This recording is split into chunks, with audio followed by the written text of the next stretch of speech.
I took a BLURPLE Disney Lorcana deck to League, and my final record is 13-2. That's 13 wins and 2 losses overall. We played best of 3 at the league that I go to, and over the last 5 weeks, we've told you all the cards that we've changed from the BLURPLE deck, what we've taken out, what we've added. There's been a whole lot of addeds, and this might be it for the BLURPLE. I might be moving on to the green-purple because I kind of really just want to play this Diablo card in the next coming weeks.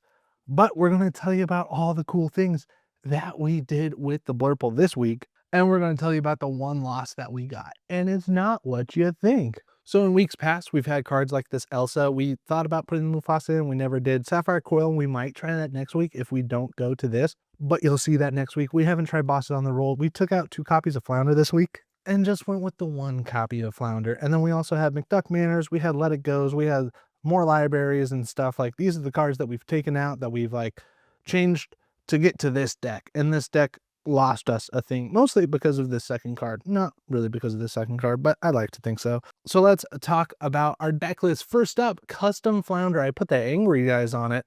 I got another video cooking about this Flounder right here. Check it out. We saw a Facebook post where Card Altarist put some UV nail coat on their Disney Lorcana card, and it made it look kind of legendary. So I did that to this Flounder, and I like it. And then we did to this Flounder too. We're happy to have those. But you can play with altered cards as long as you can't like tell the difference of it. And for this altar, we gave Flounder the angry eyes. So we're running 1 copy of Flounder just to say that we're running the Flounder.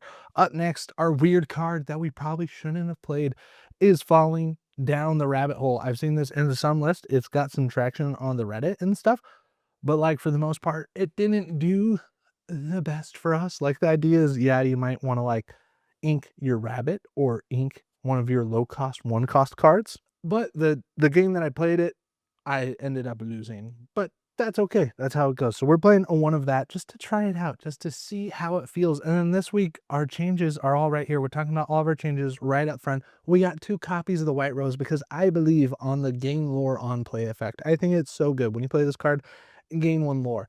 And then it's cheaper to bounce. Like, if I got to get that extra 1 lore by playing it down again, like, yeah, I guess Goat gets you a lore by coming out of play. Like, it's just another cheaper Goat. I like it a lot. It's a good deal.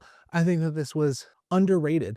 And then our last 2 tech cards that we put into our flex spot is the Finders, Keepers, Losers, Weepers. This is the action card, so it can't be discarded by Ursula Deceiver. And it says draw 3 cards. Don't mind if I do. Late game, kind of cool. But I found myself this week not inking too many cards late game. Like, I got to up to 8 ink, and then I found myself just drawing more cards and wanting more options. So there are 2 Finder Keepers cards that we played. The rest of the list is kind of the BLURPLE core right now. We got 4 Popsicles. You play it on turn 1, get to draw a card.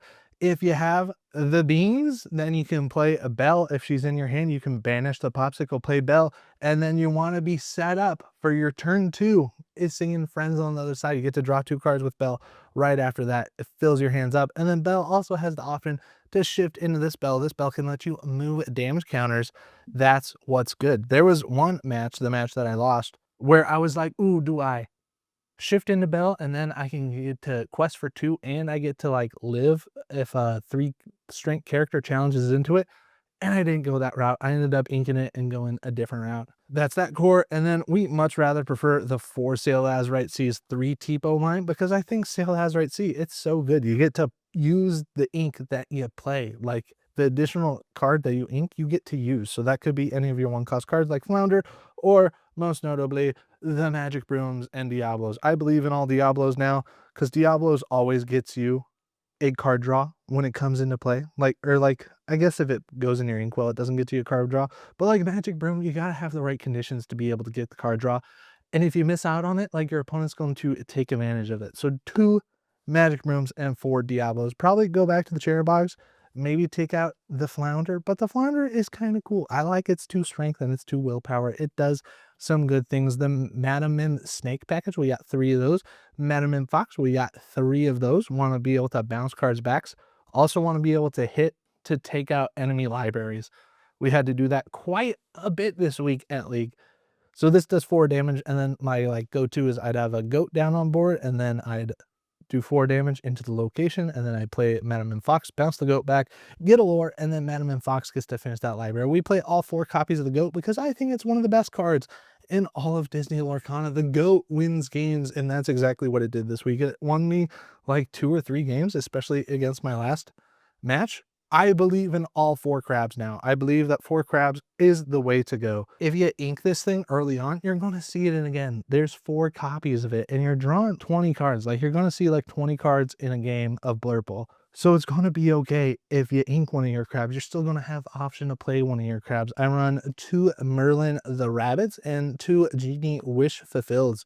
That's kind of your draw engine. Kind of want to bounce them back before the Be Prepareds come, so you can draw some more cards. And then the rest of our draw engine is the library. It's a 3 cost, 8 willpower location. It gets a lore every turn. It usually lasts about 2 turns. And overall, just better than Queen's Castle. I took out Queen's Castle that I tried last week, I think, and the library just better. Cusco was clutch in my last match against Jeremy. Cusco I used to put his Maurice's Workshop into his inkwell, and then I also used to get rid of a lucky dime, I believe, put it into his inkwell. Like, it got 2 items, and I was planning on the 3rd. Like, Cusco was super clutch in that. Almost makes me want to go to 2 copies of Cusco. I like the 1 copy of Cusco. It helps a lot. I might go to 2 copies of Cusco. I think it's that good. 3 copies of Hades, the Infernal Schemer. Honestly, the core of the Blurple is right here. You want to ink and get up to this card. So you can play this card and then bounce it back to your hand and then keep removing your opponents. Keep questing for 2, removing your opponents, bouncing it back. It's a good deal. We got the Elsa that taps a character on play and then she can rush into it. It can do 2 damage, but it's very brawlable. It's very Sisu empowered sibling-y, but she can shift into this Elsa, and this Elsa does the work because it's kind of a surprise. So like, if you have this down, they're never expecting you to shift the Elsa, and then you get to surprise quest for 2 more lore and win the games.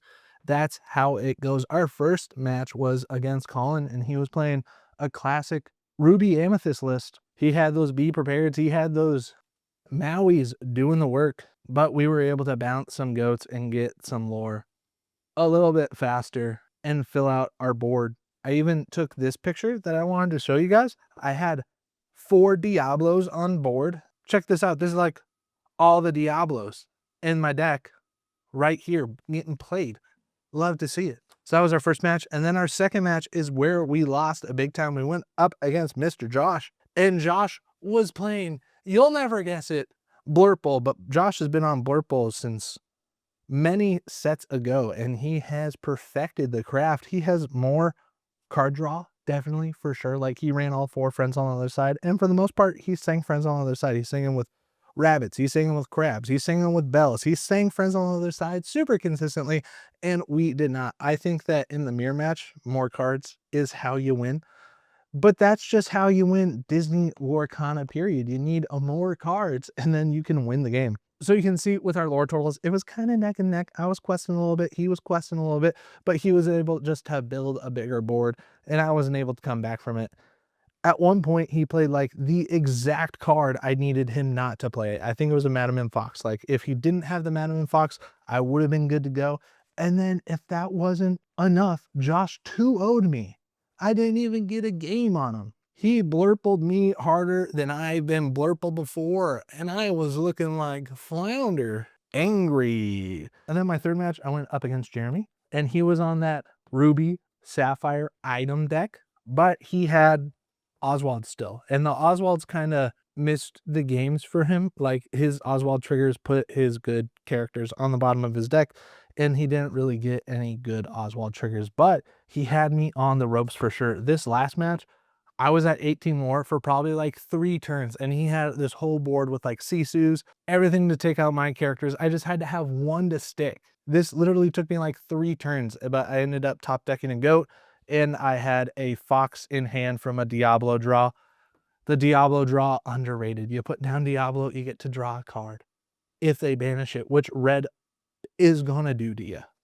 The Ruby cards is gonna banish you. And then the second game with Jeremy, same thing. We were able to get up to like 16 before he got his full engine going, but without the Hirams, without the extra card draws, Blurple was able to do its thing. So yeah, that's it. Let me know in the comment sections if I should stick with the Blurple for one more week to see if I can make this a 15-2 deck, or if I need to start a new series and counting my wins with Amethyst Emerald ink. Because I think this might be the way that I want to go for the set championships. Right now we're at 13-2, an accomplishment I'm pretty proud of. Like if I did that at a DLC, that'd get me in the top cut, yeah? But definitely not in 2-game format, because I definitely drop middle games for sure. But best of 3, I can sneak out 2 games, especially if I win the die roll. That is the #1 strategy of Blurple. You take 2 dice and you roll them and you say, oh, look at that,